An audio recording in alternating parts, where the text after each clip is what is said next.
एक बार फिर से आप सभी का स्वागत है हिंदी आंगन में। नमस्कार दोस्तों। तो देखिए, हम लोग पढ़ रहे हैं कहानियाँ, जिसमें हम दुलाई वाली कहानी आज पढ़ने जा रहे हैं। बंग महिला राजेंद्र बाला घोष के द्वारा लिखी गई। और इनकी एक और कहानी है चंद्रदेव से मेरी बातें, जो हम पढ़ चुके हैं। आप लोग वहाँ वीडियो में जाकर उसको देख सकते हैं। आप यदि नए हैं मेरे चैनल पर तो सब्सक्राइब करें चैनल को और वीडियो को लाइक करें। चलिए तो जानते हैं दुलाई वाली कहानी में क्या है। इसका समय 1907 है। काशी जी के दशाश्वमेध घाट पर स्नान करके एक मनुष्य बड़ी व्यग्रता के साथ गदौलिया की तरफ आ रहा था। एक हाथ में एक मैली सी तौलिया में लपेटी हुई भीगी धोती और दूसरे हाथ में सुरती की गोलियों की कई डिबियाँ और सूंघनी की एक पुड़िया थी। उस समय दिन के 11 बजे थे। गदौलिया की बाईं तरफ जो गली है, उसके भीतर एक और गली में थोड़ी दूर पर एक टूटे से पुराने मकान में वह जा घुसा। मकान के पहले खंड में बहुत अंधेरा था, पर ऊपर की जगह मनुष्य के वासोपयोगी थी। नवागत मनुष्य धड़धड़ाता हुआ ऊपर चढ़ गया। वहाँ एक कोठरी में उसने हाथ की चीज़ें रख दी और सीता सीता कहकर पुकारने लगा। क्या है, कहती हुई एक 10 बरस की बालिका आ खड़ी हुई। तब उस पुरुष ने कहा, सीता, ज़रा अपनी बहनों को बुला ला। अच्छा, कहकर सीता गई और कुछ देर में एक नवीना स्त्री आकर उपस्थित हुई। उसे देखते ही पुरुष ने कहा, लो, हम लोगों को तो आज ही जाना होगा। इस बात को सुनकर स्त्री कुछ आश्चर्ययुक्त होकर और झुंझलाकर बोली, आज ही जाना होगा? यह क्यों? भला आज कैसे जाना हो सकेगा? ऐसा ही था तो सवेरे भैया से कह देते। तुम तो जानते हो कि मुंह से कह दिया बस छुट्टी हुई। लड़की कभी विदा की होती तो मालूम पड़ता। आज तो किसी सूरत जाना नहीं हो सकता। तुम आज कहती हो, हमें तो अभी जाना है। यह बात है कि आज नवल किशोर कलकत्ते से आ रहे हैं। आगरे से अपनी नई बहू को भी साथ ला रहे हैं, सो उन्होंने हमें आज ही जाने के लिए इसरार किया है। हम सब लोग मुगल सराय के साथ ही इलाहाबाद चलेंगे। उनका तार मुझे घर से निकलते ही मिला। इसी से मैं झट नहा धोकर लौट आया। बस अब करना ही क्या है, कपड़ा वपड़ा जो कुछ हो बांध बूंद कर घंटे भर में खा पी कर चली चलो। जब हम तुम्हें विदा कराने आए ही हैं, तब कल के बदले आज ही सही। हाँ, यह बात तो है, नवल जो चाहे करावे। क्या एक ही गाड़ी में ना जाने से दोस्ती में बट्टा लग जाएगा? अब तो किसी तरह रुकोगे नहीं, ज़रूर ही उनके साथ जाओगे। पर मेरे तो नाकों में दम आ जाएगी। क्यों? इस बात से, उनकी हंसी से और किससे? हंसी ठट्टा भी राह में अच्छी लगती है, उनकी हंसी मुझे नहीं भाती। एक रोज़ मैं चौक में बैठी पूड़ियाँ काट रही थी कि इतने में ना जाने कहाँ से आकर नवल चिल्लाने लगे, ए बुआ, ए बुआ, देखो तुम्हारी बहू पूड़ियाँ खा रही है। मैं तो मारे शर्म के मर गई। हाँ, भाभी जी ने बात उड़ा दी सही। वे बोली, खाने पहनने के लिए तो आई ही है, पर मुझे उनकी हंसी बहुत बुरी लगी। बस इसी से तुम उसके साथ नहीं जाना चाहती? अच्छा चलो, मैं नवल से कह दूंगा कि ये बेचारी कभी रोटी तक तो खाती ही नहीं, पूड़ी क्यों खाने लगी। इतना कहकर बंसीधर कोठरी से बाहर चले आए और बोले, मैं तुम्हारे भैया के पास जाता हूँ, तुम रो रुलाकर तैयार हो जाना। इतना सुनते ही जानकी देई की आंखें भर आईं और आषाढ़ सावन की ऐसी झड़ी लग गई। बंसीधर इलाहाबाद के रहने वाले हैं, बनारस में ससुराल है। स्त्री को विदा कराने आए हैं। ससुराल में एक साले साली और सास के सिवा और कोई नहीं है। नवल किशोर इनके दूर के नाते के ममेरे भाई हैं, पर दोनों में मित्रता का ख्याल अधिक है। दोनों में गहरी मित्रता है। दोनों एक दूजे पर जान दो काबिल हैं। उसी दिन बंसीधर का जाना स्थिर हो गया। सीता बहन के संग जाने के लिए रोने लगी। माँ रोती धोती लड़की की विदा की सामग्री इकट्ठी करने लगी। जानकी देवी भी रोती ही रोती तैयार होने लगी। कोई चीज़ भूलने पर धीमी आवाज़ से माँ को याद भी दिलाती गई। 1 बजने पर स्टेशन जाने का समय आया। अब गाड़ी या इक्का लाने कौन जाए। ससुराल वालों की अवस्था अब आगे की सी नहीं कि 2-4 नौकर चाकर हर समय बने रहें। सीता के बाप के न रहने से काम बिगड़ गया है।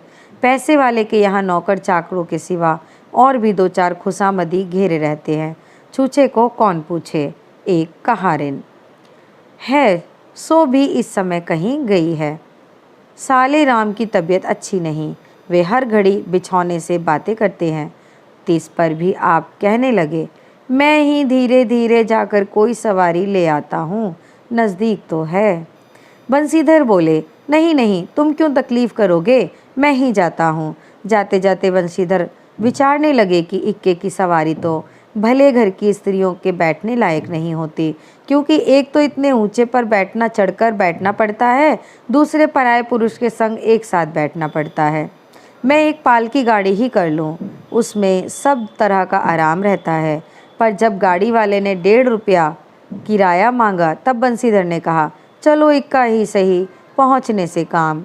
कुछ नवल किशोर तो यहाँ के साथ हैं ही नहीं, इलाहाबाद में देखा जाएगा। बंसीधर इक्का ले आए और जो कुछ असबाब था इक्के पर रखकर आप भी बैठ गए। जानकी देई बड़ी विकलता से रोती हुई इक्के पर जा बैठी। इस पर अस्थिर संसार में स्थिरता कहाँ, यहाँ कुछ भी स्थिर नहीं।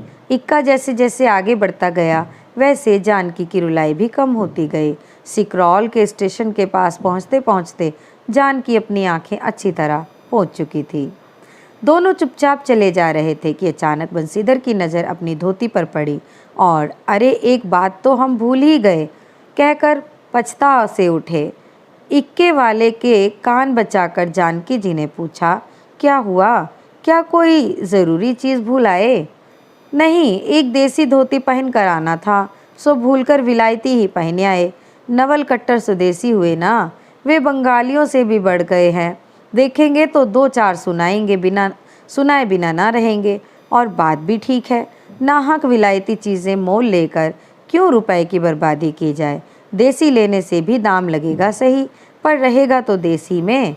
जानकी ज़रा भौहें टेढ़ी करके बोली, धोती तो धोती, पहनने से काम, क्या ये बुरी है। इतने में स्टेशन के कुलियों ने आ घेरा। बंसीधर एक कुली करके चले। इतने में इक्के वाले ने कहा, इधर से टिकट लेते जाइए, पुल के उस पार तो 1.5 दर्जे का टिकट मिलता है। बंसीधर फिरक कर बोले, अगर मैं 1.5 दर्जे का ही टिकट लूँ तो। इक्के वाला चुप हो रहा। इक्के की सवारी देखकर इसने ऐसा कहा। यह कहते हुए बंसीधर आगे बढ़ गए। यथा समय रेल पर बैठकर बंशीधर राजघाट पार करके मुगल सराय पहुँचे। वहाँ पुल लांघ कर दूसरे प्लेटफॉर्म पर जा बैठे। आप नवल से मिलने की खुशी में प्लेटफॉर्म के इस छोर से उस छोर तक टहलते रहे। देखते देखते गाड़ी का धुआं दिखलाई पड़ा। मुसाफिर अपनी अपनी गठरी संभालने लगे। रेल देवी भी अपनी चाल धीमी करती हुई गंभीरता से आ खड़ी हुई। बंसीधर एक बार चलती गाड़ी ही में शुरू से आखिर तक देख गए, पर नवल का कहीं पता नहीं। बंसीधर फिर सब गाड़ियों को दोहरा गए, टहरा गए, भीतर घुस कर एक एक डिब्बे को देखा, किंतु नवल न मिले। अंत को आप खिजला उठे और सोचने लगे कि मुझे तो वैसी चिट्ठी लिखी और आप ना आया, मुझे अच्छा उल्लू बनाया। अच्छा, जाएंगे कहाँ, भेंट होने पर समझ लूँगा। सबसे अधिक सोच तो इस बात का था कि जानकी सुनेगी तो ताने पर ताना मारेगी। अब सोचने का समय नहीं, रेल की बात ठहरी। बंसीधर झट गए और जानकी को लाकर जनानी गाड़ी में बिठाया। वह पूछने लगी, नवल की बहू कहाँ है। वह नहीं आए, कोई अटकाव हो गया, कहकर आप बगल वाले कमरे में जा बैठे। टिकट तो 1.5 का था, पर 1.5 दर्जे का कमरा कलकत्ते से आने वाले मुसाफिरों से भरा था, इसलिए 3रे दर्जे में बैठना पड़ा।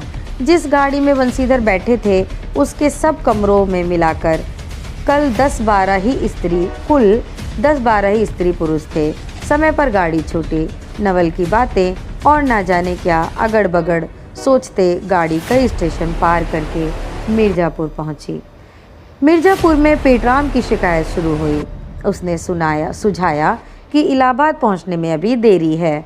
चलने में झंझट में अच्छी तरह उसकी पूजा किए बिना ही बंशीधर ने बनारस छोड़ा था।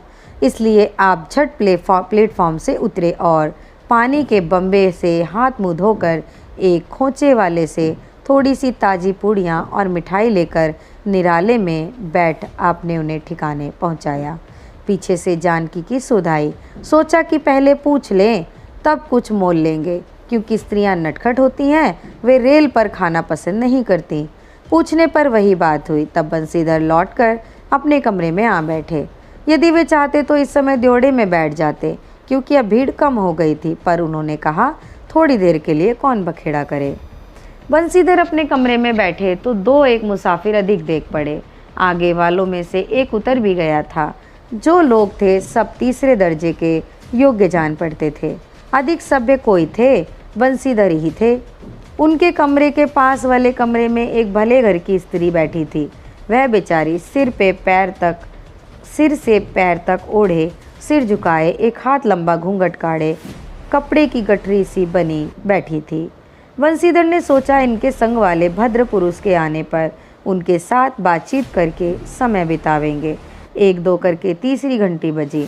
तब वह स्त्री कुछ अचकचाकर बोली, थोड़ा सा मुंह खोलकर जंगले के बाहर देखने लगी। जो ही गाड़ी छूटी वह मानो कांप सी उठी। रेल का लेना देना तो हो ही गया था, अब उसको किसी की क्या परवाह। वह अपनी स्वाभाविक गति से चलने लगी। प्लेटफॉर्म पर भीड़ भी न थी, केवल 2-4 आदमी रेल की अंतिम विदाई तक खड़े थे। जब तक स्टेशन दिखलाई दिया तब तक वह बेचारी बाहर ही देखती रही, फिर अस्पष्ट स्वर से रोने लगी। उस कमरे में 3-4 प्रौढ़ा ग्रामीण स्त्रियां भी थीं। एक जो उसके पास ही थी कहने लगी, अरे इनकर मनई तो ना ही आइलेन हो, देखो रोवल करथईन। दूसरी, अरे दूसर गाड़ी में बैठा होइए। पहली, दूर बोरई ई जनानी गाड़ी थेड़े है। दूसरी, ताऊ हो भलू तो कहो, कहकर दूसरी भद्र महिला से पूछने लगी, कौन गाँव उतरबू बेटा? मिर्जेपुरा चढ़ी हो ना? इसके जवाब में उसने जो कहा सो वह न सुन सकी। तब पहली बोली, हट हम पूछिला ना, हम कहाँ उतरबू हो? आए इलाहाबाद। दूसरी, इलाहाबाद कौन गाँव हो गुइया? पहली, अरे ना ही जनलू पैयाग जी, यहाँ मनई मकर नहाए जाला। दूसरी, भला पैयाग जी काहे न जानीत, ले कही के नाही, तोरे पंच के धर्म से 4 दाई नहाए चुकी हई। ऐसो हो सोमवारी और गहन धक्का लाग रहा, तउन तोहरे काशी जी नहाए गई रहे। पहली, आवे जाए के तो सब औते जाता बटले बाटेन, फुन ये साई तो बेचारो विपत में ना पड़ल बाटली। हे हम पंचाहाई, राजघाट टिकस कटौली मंगल के सराय उतरली, हो दापुन चढ़ली। दूसरी, ऐसे एक दाई हम आवत रही, एक मिली और मोरे संगे रही। दको ने टिसनिया पर उकर मलिकवा उतरे से की जरतई है गुड़िया खुली। अब भैया उगरा फाड़ नरियाए, ए साहब गड़िया खड़ी कर, ए साहब गड़िया तनी खड़ी कर, भला गड़िया दही नाती काहे की खड़ी होए। पहली, ऊ मैरुआ बड़ी उजबक रहल, भला केहू के चिल्लाए से रेलियो कहूँ खड़ी होला। इसकी इस बात पर कुल कमरे वाले हंस पड़े। अब जितने पुरुष स्त्रियां थीं एक से एक अनोखी बातें कहकर अपने अपने तजुर्बे बयान करने लगी। बीच बीच में उस अकेली अबला की स्थिति पर भी दुख प्रकट करती जाती थी। तीसरी स्त्री बोली, टिक्सिया पल्ले बाई का नहीं, हे साहेब बा सुनी तो कलकत्ते ताई ले मसूलियाँ लेई। अरे इहो तो नाही कि दूर से आवत रह लेना, फरागत के बदे उतर लेन।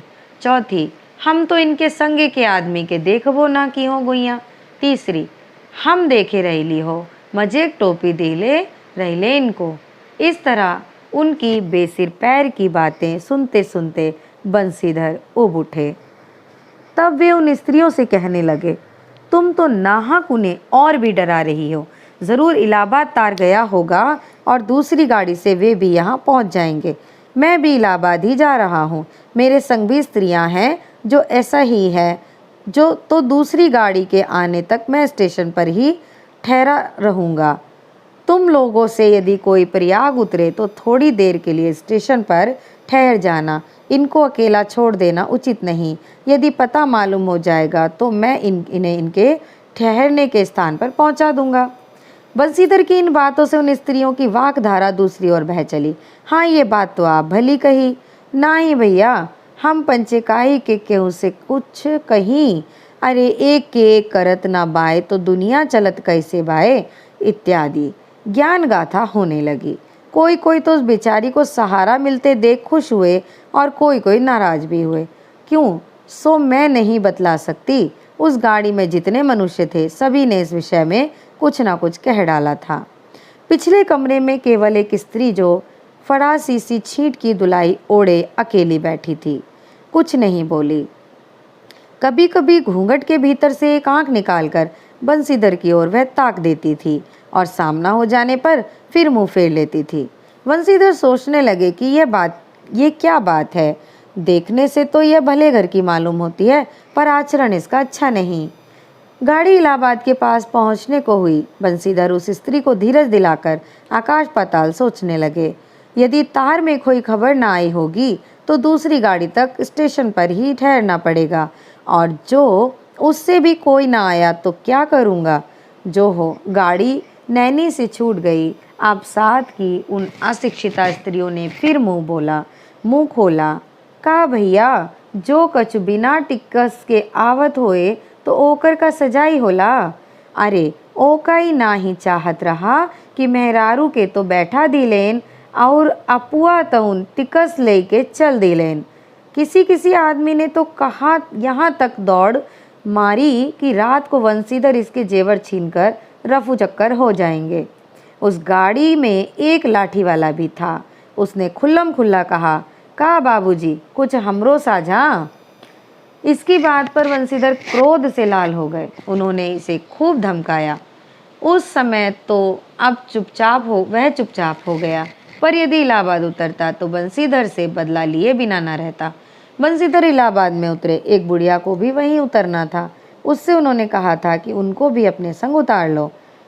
फिर उस बुढ़िया को उस स्त्री के पास बिठाकर आप जानकी को उतारने गए।